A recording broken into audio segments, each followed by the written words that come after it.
Okay. All right, my fellow Democrats, this is me humbly asking for you to please stop making me defend Donald Trump. I was tagged in a video, and I'm going to show you what that video is in just a second. But before I do, let me ask my fellow Democrats a couple of questions. Do you consider Donald Trump to be a truthful person? Someone who frequently is very, very honest? Do you also consider Donald Trump someone who is very, very unlikely to use hyperbolic speech? Or does he frequently use hyperbolic speech? A purely objective observer of any time that Donald Trump has spoken publicly in the last 10 years would answer those questions no. He is not an honest person. He is frequently dishonest and almost always uses hyperbolic speech.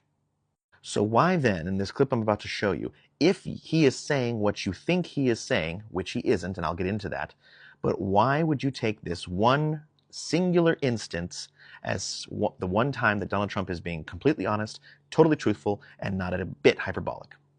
I never heard that expression. That's a lot. When we made this, it was made during my term, my first term, and it was so sad because I said, "Can you imagine? I'm not going to be president," and that's too bad. And then what happened is they rigged the election, and I became president. So that was a good thing. That was a good thing. That was quite an achievement for both of us. Now, he is not talking about what people think he is talking about. This is Donald Trump, someone who is rumored to not be able to read very well and who is confirmed to be not a very good public speaker, messing up while talking. Like a month or two after the election, he gave a speech saying exactly the same thing.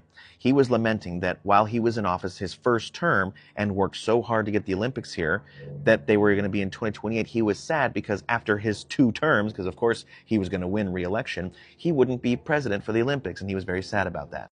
And then he goes on to say, but they rigged the election, so now we won. They rigged the election. He's talking about the Democrats in the 2020 election. He was saying, had the Democrats not rigged the election in 2020, because that's the only way the Democrats could have won, and he served his 2 terms, he wouldn't have been president for the Olympics. But because they rigged the 2020 election, that means I could run again in 2024, and now we won, and I'm going to be your president in 2028, because it was too big to rig. Remember, that's his slogan. So no, he was not admitting to rigging the election. He was claiming still, to this day, that the Democrats rigged the 2020 election, which is incorrect. Just like it is incorrect to suggest that the 2024 election was rigged. Everybody take a breath.